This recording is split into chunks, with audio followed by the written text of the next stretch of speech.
Dios te bendiga, bienvenido a mi canal, esto es Apología para Todos. Vamos a seguir con la serie ¿Cuál es el ministerio de la mujer? Este es el segundo video. Antes de iniciar me gustaría pedirte que por favor te suscribas, que comente, que le des like y que compartas nuestro contenido con alguien que necesita aprender sobre lo que estamos hablando en este tema. Vamos a seguir y vamos a seguir primero con Primera de Corintios 14:34. Y me gustaría iniciar diciendo que no creo que Primera de Corintios 14:34 sea un mandato universal diseñado para silenciar permanentemente a las mujeres en las reuniones de la iglesia.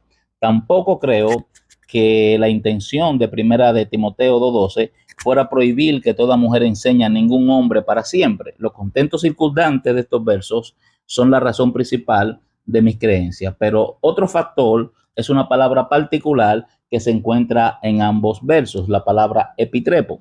Epitrepo se usa constantemente en el Nuevo Testamento en el contexto de dar o pedir permiso, haciendo una excepción o una concesión temporal de alcance limitado. También se utiliza en el contexto de negar el permiso en una situación o específica y limitada, y puedes comprobar esto por ti mismo, y te voy a citar varios versos bíblicos y te lo voy a leer que usan la palabra. Ejemplo, Mateo 8:21 dice: Señor, permíteme primero ir y enterrar a mi padre. Un discípulo hace esta solicitud de una asignación única, pero Jesús no da permiso y responde a la petición con sígueme y deja que los muertos entierren a sus muertos. En Mateo 19:8, Jesús le dijo: por la dureza de vuestro corazón, Moisés os permitió repudiar a vuestras mujeres, pero desde el principio no ha sido así. Es decir, el divorcio está permitido como una excepción, pero no es el ideal ni la norma de Dios. Marcos 5:13, Jesús le dio permiso y saliendo los espíritus inmundos entraron en los cerdos. Los demonios o espíritus inmundos habían suplicado a Jesús que no le enviaran fuera del país, y lo que puede haber sido una práctica más habitual, ¿verdad? En los exorcismos, los demonios pidieron en cambio que fueran enviados a los cerdos. Jesús concedió este permiso como algo de una sola vez. En Marcos 10:4, los fariseos dijeron: Moisés permitió que un hombre escribiera certificado de divorcio. Esto es lo mismo que acabo de citar de Mateo 19:8. El permiso de Moisés fue una concesión, no es el ideal. Así que Jesús contradice la declaración de los fariseos. Por tanto, lo que Dios juntó, no lo separa el hombre. Lucas 8:32 habla nuevamente de los demonios, implorándole que le permitiera ir a los cerdos. Y Lucas 9:59 también utiliza la misma palabra epitrepo. Señor, permíteme enterrar a mi padre. Eso es también lo que se ve en Mateo 8:21. Lucas 9:66 dice: te seguiré, Señor, pero primero permítame despedirme de los que están en casa. Este otro aspirante a discípulo le pide a Jesús una asignación temporal que Jesús no aprueba. Jesús no está permitiendo una sesión a su llamado general de sígueme y no mires atrás. Es decir, que aquí vemos nuevamente la palabra. En Juan 19:38, José de Arimatea pidió a Pilato que se llevara el cuerpo de Jesús y Pilato concedió permiso. El permiso de Pilato fue una concesión única para una solicitud específica. Hechos 21, del 39 al 40, Pablo dijo: te lo ruego, permíteme hablar con la gente. Cuando le hubo dado permiso, Pablo se pone de pie en la escalera, hizo señas a la gente con la mano, y cuando hubo un gran silencio les habló en el dialecto hebreo. Al igual que con las otras apariciones, la palabra epitrepo acá, la solicitud de Pablo y el permiso que recibe son para una acción muy limitada en duración y ubicación. Luego tenemos Hechos 26:1, que Agripa le dice a Pablo: se te permite hablar por ti mismo. Y Pablo, al permitírsele hablar en un momento particular durante la audiencia, dice que Herodes Agripa no le está dando a Pablo un amplio permiso para hablar en ningún momento, pero ya se lo habían dado en ese momento. Entonces tenemos Hechos 27:3, donde Julius trató a Pablo con consideración y le permitió ir con sus amigos y recibir atención. Julius amablemente permitió esto como una concesión para Pablo. Entonces tenemos también Hechos 28:16, cuando entramos en Roma, a Pablo se le permitió quedarse solo con el soldado que lo custodiaba. Pablo nuevamente recibe un trato especial y se le permite permanecer en su propio alojamiento en lugar de ir a prisión como la mayoría de los demás presos. Y tenemos el pasaje acá, que es el en cuestión, Primera de Corintios 14:34, las mujeres deben guardar silencio en la iglesia porque no les es permitido hablar, sino que deben estar sujetas. Anteriormente, en Primera de Corintios, Pablo reconoció que las mujeres oran y profetizan en voz alta en las reuniones de la iglesia y él no la mandaba a silenciar. Eso lo vemos en Primera de Corintios 11:5 y también, aleluya, se ve en Primera de Corintios 14:26. Así que el llamado de silencio de Pablo en el 14:34 no puede ser sobre un silencio completo y universal y duradero de todas las mujeres. Más bien, se está refiriendo a un tipo específico de discurso en una situación específica. También tenemos Primera de Corintios, capítulo 16, del 7 al 8. Dice, porque no quiero veros ahora de pasada, porque espero quedarme algún tiempo con vosotros si el Señor lo permite, pero me quedaré en Éfeso hasta Pentecostés. Como predicador itinerante que era Pablo, él esperaba el permiso divino para una visita particular. Tenemos también Primera de Timoteo 2:12, que también es un pasaje muy utilizado para las personas que niegan el ministerio de la mujer, que dice, pero no permito que una mujer enseñe o ejerza autoridad sobre un hombre.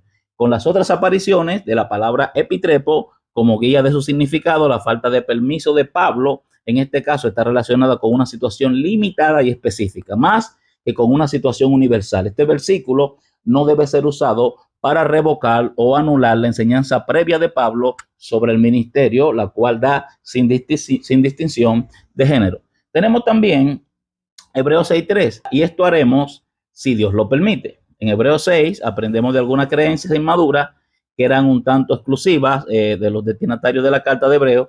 Con el permiso de Dios, estos cristianos en particular progresarán y madurarán en su creencia. Entonces, podemos decir que de estos versículos podemos ver que la palabra epitrepo se usa comúnmente en contextos de situaciones, excepciones y concesiones localizadas en lugar de contextos de normas y reglamentos no universales. En consecuencia, podemos decir que el uso de epitrepo en el Nuevo Testamento en cada caso está relacionado con un conjunto específico limitado de circunstancias. Entonces, el uso que hace Pablo de epitrepo en 1 de Timoteo 2:12, es especialmente marcado cuando se compara con el lenguaje que usa en otras partes de 1 de Timoteo, incluyendo, por ejemplo, 1 de Timoteo 6:17. En cuanto a los ricos de este siglo, mandá o dirigir que no sean altivos. Pablo usa acá la palabra griega paragelo y el sustantivo paragelia 7 veces en 1 de Timoteo. Lo vemos en 1 de Timoteo 1:3, 1 de Timoteo 1:5, 1 de Timoteo 4:11, 1 de Timoteo 5:7, 1 de Timoteo 6:13, 1 de Timoteo 6:17 y 1 de Timoteo 6:18. Pero no hay tal palabra o fuerza en 1 de Timoteo 2:12. ¿Por qué? Porque la palabra paragelia es un mandato, es como dirigir, pero la palabra que se utiliza en 1 Timoteo 2:12, epitrepo, es una palabra que habla de permitir. Además, Pablo no le dice ni le ordena directamente a Timoteo o a una mujer qué hacer, más bien le informa a Timoteo, no estoy permitiendo. Entonces, la palabra griega epitrepo no era la palabra que normalmente se usaba cuando se hacían declaraciones amplias y definitivas o mandatos universales, y esta es una de las razones por la que creo que las restricciones en 1 de Corintios 14:34 y en 1 de Timoteo 2:12 son estipulaciones AO que abordan problemas locales, y así estos versículos no deben usarse para negar los ministerios orales de nuestras mujeres piadosas y dotadas que están en nuestra iglesia. Sorprendentemente, algunos cristianos todavía utilizan 1 de Corintios 14:34 para silenciar a las mujeres inteligentes, piadosas y talentosas en las reuniones de la iglesia. 1 de Corintios 14:26, que contiene los versículos 34 y 35, tiene un final del libro con versículos que muestran que el problema en Corintio era un discurso desordenado y poco edificante. En estos versículos del final del libro, Pablo alienta al habla edificante y dotada y alienta la participación ordenada en las reuniones de la iglesia sin importar el género. En 1 de Corintios, el capítulo 11, Pablo reconoce que la mujer de Corintio oraban y profetizaban en voz alta en las reuniones de la iglesia y no la silenciaba. Más bien se refiere a los peinados o cubiertas de la cabeza de las mujeres y también de los hombres que oraban y profetizaban. Además, en los capítulos 12 y 14 de 1 de Corintios, Pablo menciona varios ministerios, algunos de los cuales son vocales, sin decir que son solo para hombres. Pablo solo silenció el discurso perturbador y desordenado. Él nunca silenció ni prohibió el ministerio edificante de nadie. Su teología general del ministerio era: tú tienes un don, utilízalo para edificar a otro. En fin, creo que hay muchas cosas que podemos señalar que muestran claramente que Pablo no está prohibiendo el ministerio de la mujer ni que de las mujeres hablen dentro de la congregación, sino que se trata de algo específico y limitado en un contexto determinado. Entonces, lo que Pablo está hablando, creo que lo está hablando en un contexto determinado para cierto grupo de mujeres que estaban haciendo desorden dentro de la iglesia. En fin, creo que vamos a dejar el video hasta acá. Este es el segundo video que hemos hecho sobre el ministerio de la mujer. Vamos a seguir hablando de este tema. Espera el tercer video donde vamos a entrar ya a la parte argumentativa más poderosa y hemos ido tocando puntos circundantes antes de entrar en el tema más profundo. Yo espero que el video haya sido de bendición. Compártelo, dale like, comenta. Nos gustaría saber qué tú piensas de lo que hemos estado hablando. Dios te bendiga y nos vemos en el próximo video. Bye.